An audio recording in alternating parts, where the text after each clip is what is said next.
mendengarkan Raja Najasyi ayat yang dibacakan oleh Ja'far bin Abdul Muthalib tadi, menangislah Raja Najasyi. Menurut riwayat bahwa tangisan Raja Najasyi itu juga diiringi dengan tangisan para pastur yang ada di sekitarnya. Dan Raja Najasyi menangis sampai air matanya bercucuran ke janggutnya. Nah, setelah itu Raja Najasyi meyakini bahwa apa yang dibawa oleh Ja'far bin Abdul Muthalib dengan para sahabat Muhajir itu adalah kebenaran. Oleh karena itu, maka Raja Najasyi tidak menganggap apa yang diusulkan, dipinta, dipermohonkan oleh Abu Sufyan dengan rekan-rekannya pada waktu itu agar para sahabat Muhajir itu dipulangkan lagi ke Mekah. Namun Amr bin As pada waktu itu dia mencari celah untuk mengadakan dalil supaya Raja Najasyi memahami, dan dalil tersebut bisa menjadi hujah bagi Raja Najasyi sebagai penganut Nasrani ketika itu. Besoknya Amr bin As datang ke Raja Najasyi. Kemudian Amr bin As menghasut kepada Raja Najasyi, menghasut kepada kaum muslimin bahwa ajaran yang dibawakan oleh Muhammad Rasulullah SAW itu adalah ajaran yang menghinakan Siti Maryam dan Nabi Isa. Sedangkan Siti Maryam dan Nabi Isa itu adalah figur atau yang menjadi keyakinan daripada Raja Najasyi dan para pemuka serta rakyatnya pada waktu itu. Nah, kemudian Raja Najasyi setelah mendengar hasutan dari Amr bin As tadi, memanggil lagi Ja'far bin Abi Thalib, kemudian ingin menjelaskan bagaimana pandangan umat Islam tentang Nabi Isa dan Siti Maryam. Lalu Ja'far bin Abdul Muthalib menjelaskan seraya membacakan ayat Al-Quran yang menjelaskan tentang proses kejadian Maryam dan Nabi Isa alaihissalam. Semakin yakinlah Raja Najasyi apa yang disampaikan oleh Ja'far bin Abdul Muthalib, maka ketika itu Raja Najasyi memerintah agar hadiah-hadiah yang diberikan oleh orang-orang musyrik Quraisy yang dibawa oleh Abu Sufyan dan Amr bin As dikembalikan lagi. Jadi tidak diterima. Kemudian Amr bin As dan kawan-kawan disuruh untuk pulang ke negaranya, pulang ke Mekah. Kemudian Raja Najasyi ketika itu menyatakan bahwa kaum Muhajirin di bawah perlindungan dan keamanan daripada kerajaan. Maka kaum muslimin hiduplah dengan tentram, dengan damai, tidak ada tekanan, tidak ada penganiayaan ketika berada di Habsyah ketika itu. Sementara Nabi alaihissalam berada di Mekah.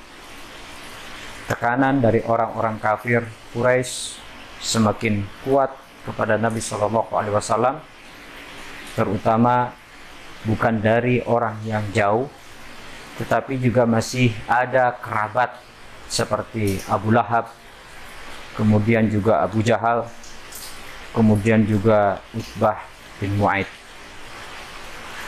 Frekuensi kezaliman dan siksaan dan upaya menghabisi Rasulullah SAW semakin hari semakin kuat. Nah, oleh karena itulah maka Rasulullah SAW selalu mendapatkan perlindungan dari pamannya, yaitu Abu Thalib. Abu Thalib merasa khawatir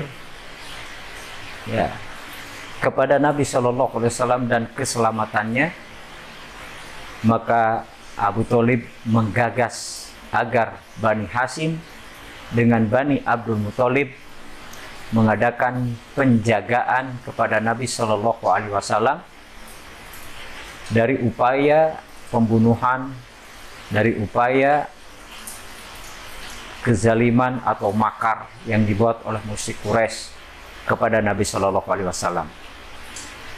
Maka bersepakatlah Bani Hashim dengan Bani Abdul Muthalib untuk menjaga Nabi Shallallahu Alaihi Wasallam, dan yang bersepakat didasarkan atas dasar kekeluargaan atau atas dasar kesukuan dan keluarga, bukan atas dasar agama. Mengapa demikian? Karena di antara Bani Abdul Muthalib juga ada yang bersepakat namun belum memeluk agama Islam. Kemudian juga di Bani Hashim ada juga yang bersepakat untuk menjaga Nabi Alaihissalam, padahal di antara mereka ada pula yang belum masuk Islam. Bani Abdul Muthalib dengan Bani Hashim mengadakan perjanjian untuk menjaga Nabi Shallallahu Alaihi Wasallam. Di tengah-tengah hiruk pikuk orang-orang Quraisy merencanakan makar untuk membunuh Nabi Shallallahu Alaihi Wasallam, kemudian Abu Thalib menggagas agar Bani Abdul Muthalib dan juga Bani Hashim bersepakat untuk menjaga Nabi Shallallahu Alaihi Wasallam. Maka dengan izin Allah, Allah Subhanahu Wa Taala memberikan petunjuk kepada seseorang yang paling dikhawatirkan ketika itu karena keberaniannya, karena kekerasannya, karena kekuatannya, dan permusuhannya terhadap Rasulullah dan agama Islam. Dan orang itu adalah Umar Ibnul Khattab radhiyallahu an. Allah izinkan Umar Ibnul Khattab radhiyallahu an memeluk agama Allah, dan Allah berikan petunjuk. Meskipun kronologi masuk Islamnya Umar Ibnul Khattab memang ada faktor sebelumnya ketidaksengajaan. Namun demikianlah hidayah Allah. Jika Allah telah memberikan petunjuk kepada seseorang, maka tidak akan ada siapapun yang dapat menghalangi atas petunjuk tersebut. May yahdihillahu fala mudhillalah wa may yudlilhu fala hadiyalah. Kemudian Umar Ibn Khattab juga pernah didoakan oleh Nabi Alaihissalam agar dua orang tokoh di Mekah ini dimuliakan oleh salah satunya yang Allah cintai. Rasulullah SAW sebagaimana dari sebuah riwayat Ibnu Mas'ud dan Anas bin Malik pernah berkata yang isinya doa, Allahumma a'izzal Islam bi ahabbir rajulaini ilaik.